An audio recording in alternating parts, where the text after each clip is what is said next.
Bismillahirrahmanirrahim. Assalamualaikum warahmatullahi ta'ala wabarakatuh. And good afternoon, ladies and gentlemen. Guten Tag. Yeah. Okay, I'm going to try this. Vielen Dank, Irene, for those kind words. You know, if people were like books, Irene, you would be a page turner. Beautiful, accomplished, successful. And you are a role model to many women, including me as well. And I'm glad that you are here to be part and parcel of this really glorious event. I want to say thank you to Steffi as well. Where are you, Steffi? But for her, I would not be here in Munich.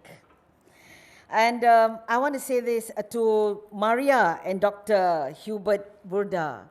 You are my two favorite power couples for today. I think you are a great combination. Dr. Burda, you are solid, stable, steady. And Maria, she's glamorous, exciting, and you know, she brings the world to your feet. I like that combination. And you've got a gorgeous looking Burda Jr. What more can you ask? Okay, I want to say this. Ich liebe Deutschland und München. Did I say it right? Yeah, I love Germany. First, there are so many handsome men out there.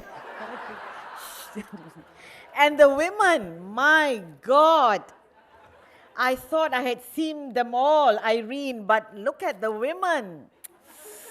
It is something else. But I like Germany. You know why? Because I read in a travel magazine. You know, when you want to come to Germany, the German conundrum, the question is always beer or wine, Berlin or Munich, castle or club, ski or hike, east or west, BMW or Mercedes. But I came in my Audi and I love it too, you know. Now, but I love Germany because Germany is like me. I want everything. I want my cake. I want to eat it, Dr. Buddha.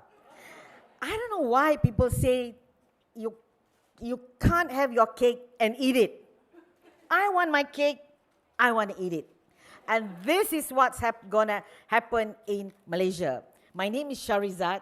I'm Minister for Women, Family and Community Development. In other words, I look at me and everybody from my ministry. We look after everybody from the womb to the tomb.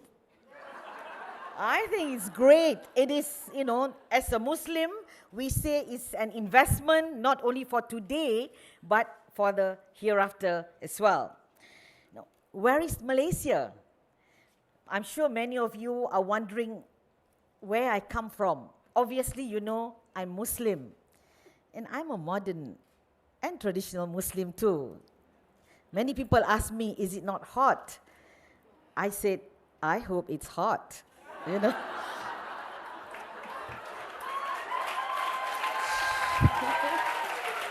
I hope there are no mullahs and muftis there. I'm told some people find this irresistible, Irene. Anyway, okay, sure. Irene wants me to talk about quotas. I want to talk about Malaysia first. Malaysia, we are sandwiched between Thailand and Singapore. Come to Malaysia. We are one of the most connected nations in the world. My Prime Minister, he's very social media savvy.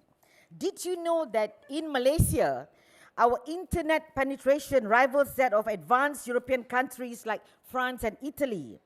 50% of our population is less than 25 years old, and the rise of the internet has made it one of the most significant channels to reach our audience. 8 million Facebook users, 8 million. 500,000 bloggers, 800,000 Twitter users, and I tweet too.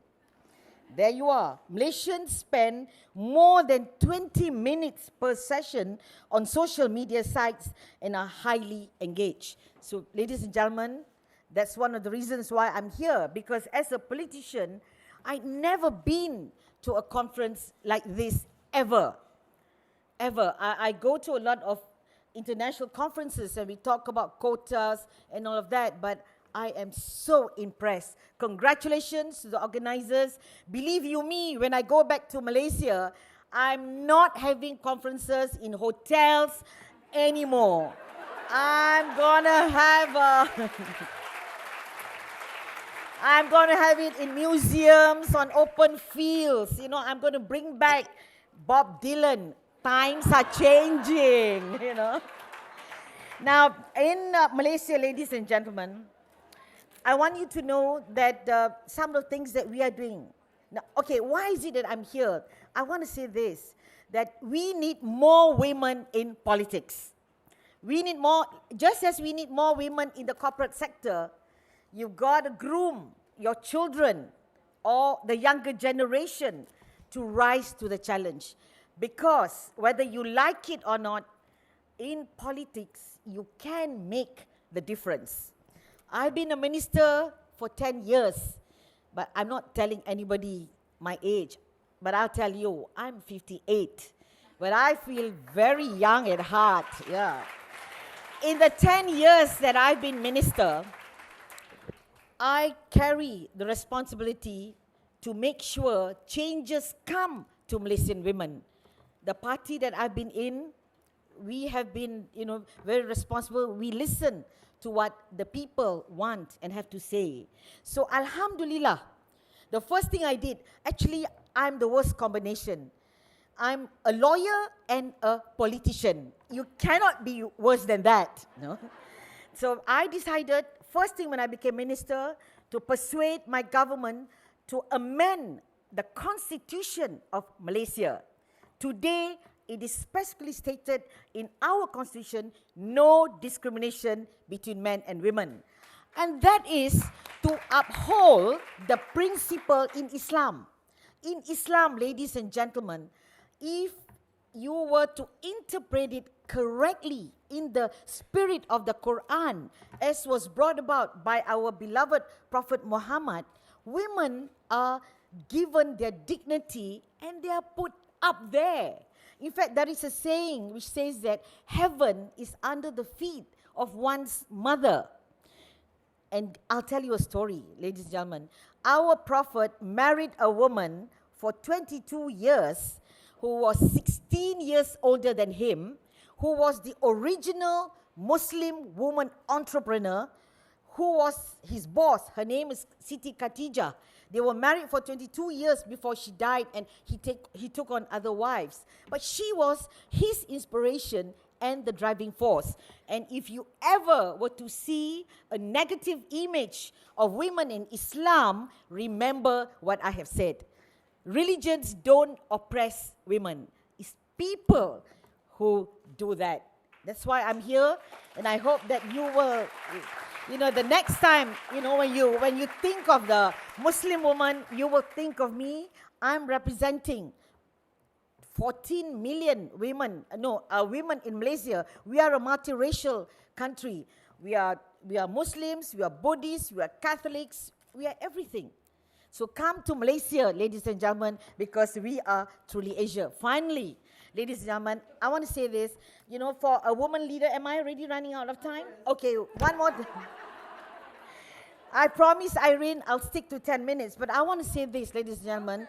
Yeah, ladies and gentlemen, if you choose, your women leaders well, and if you make sure that in government you have more women leaders to fight your battles for you, believe you me, the future will belong to the women in the world. So there you are. Thank you very much for inviting me once again. Yes.